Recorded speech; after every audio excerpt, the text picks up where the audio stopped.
Welcome back. My name is Hype Up Gaming and this is the PS5. It came out about 3 years ago. It's a great console with some great games like The Last of Us Part 1 or Horizon Forbidden West. But the problem is that a lot of what the PS5 has to offer can also be found on the PS4. That is making us ask the question, is the PlayStation 5 worth it in 2023? Today, I'm going to be looking at the similarities and differences between the PS4 Pro and the PS5. So what is the first impression you get from your console? The design. The PS5's design is much bigger and more futuristic than the PS4 Pro. The PS4 Pro had a clean matte black design that was clearly designed to put the gamer first. It is slanted, allowing for users to conceal their cables easier, and it is very easy to fit in drawers and on shelves. Sadly, its minimal design led to very loud fans. During the later stages of the PS4 life cycle, playing any games will result in a deafening fan sounds, which would mean you would have to wear a headset.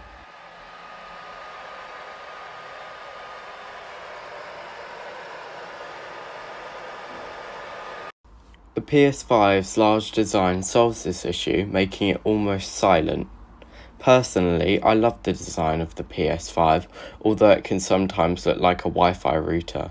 Its futuristic design is exactly what I wanted from a next-gen console. Now, we couldn't be talking about the design if we didn't mention the customizability of this console. Sony has really put time into making sure that their customers can basically make their console look however they want it to look. Gamers can really express themselves with their gaming setup, allowing for people to have different plates and controllers, even themed after their favourite games like the limited edition God of War controller or the Spider-Man 2 plates and controller set to release on the 1st of September. Moving away from the design of the PS4 and PS5, let's talk about the different UIs. Having a good UI is a vital part of any console, since you spend most of your time navigating the home screen. Personally, I love the PS5's next-gen UI. It's my favourite from any console I've owned. I love how when you switch between different games, it displays themes from different games, including some of the soundtracks. Some people wish that Sony had allowed for more customization on the home screen, like allowing us to set backgrounds and themes. This would be a great improvement, as although I love the current home screen, many people would like that little bit more customization like we had on the PS4. Being able to set our own personal backgrounds. When talking about the UI, we can't forget to talk about the other amazing features with the PS5. You can quickly enter a party with your mates, or browse the PlayStation Store while you're waiting for your game to load, or even join your friends on Discord. Everything about the UI and the PS5 in general is faster, smoother and cleaner than the PS4. With its blocky style. This is pretty much down to the PS5's improved performance and graphical output, allowing for images and words on screen to be displayed at 4K at 120 FPS. Of course, the PS5's overall power and performance is better than the PS4 Pro, since it is a near 5-year difference in console generation.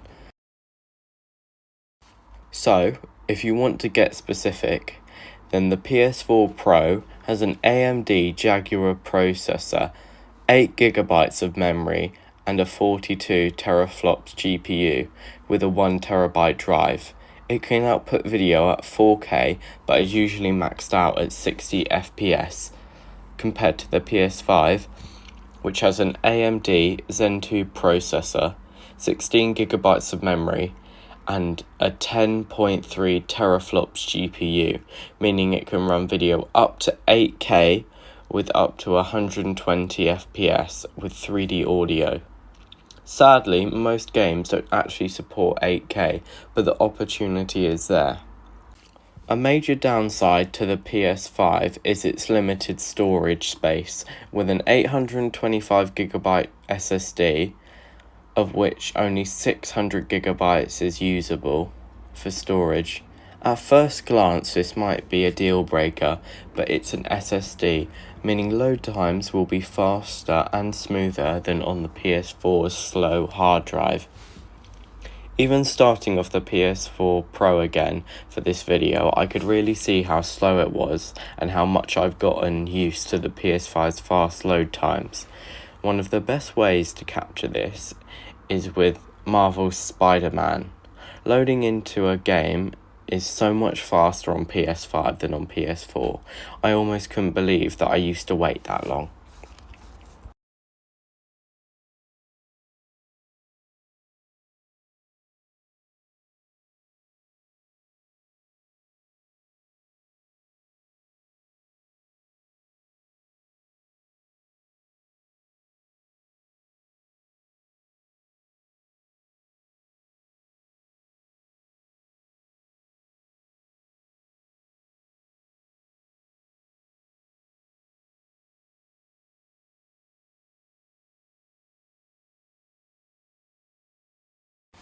The main reason behind the making of this video is that a lot of the games that have come out on the PS5 are also available to play on the PS4, making me wonder if it's even worth it to buy a PS5, considering that most games are available on the worst platform, like some of the best games on the PS5.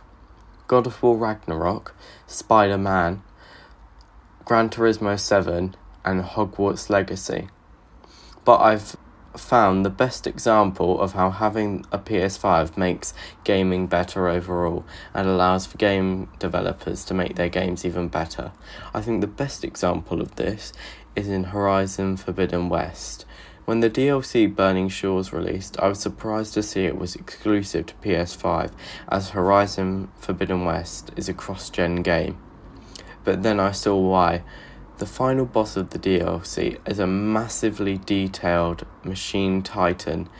Even with this massive detail work of art, the PS5 was still running smoothly at 4K 60 FPS. That's down to its improved performance over the PS4 Pro.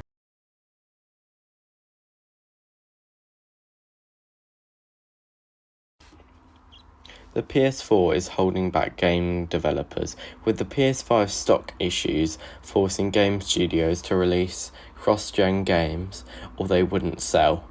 But the exciting thing is that games coming out later this year, like Spider-Man 2 and Assassin's Creed Mirage, are going to be PS5 exclusive, launching us into the future of next-gen gaming. Now, of course, we can't leave without one of the main reasons that the PS5 is a true next-gen console. The DualSense controller with its haptic feedback and adaptive triggers. You really can't ask for much more. Comparing it to the DualShock 4 controller is a massive improvement. With the DualSense, instead of just feeling the single vibration of the DualShock 4 controller, the DualSense offers different vibration strengths and locations throughout the controller, creating a feeling of textures, landscapes, etc. Don't get me wrong, I thought that the DualShock 4 was one of the best controllers we've ever had, but as soon as I got my hands on the DualSense controller, I couldn't go back to the DualShock 4. It felt alien.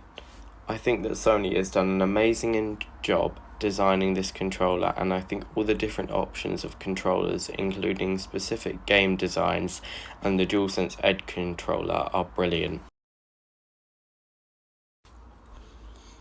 In conclusion, I would say that 2023 to 2024 is the best time to buy a PS5, with most of the new games coming out in late 23 and onwards are mostly PS5 exclusives, such as Spider-Man 2, which I'm really excited for. I think with all the new accessories coming out soon for the PS5 and the rumours of a PS5 Pro, it's going to keep the gaming experience fresh.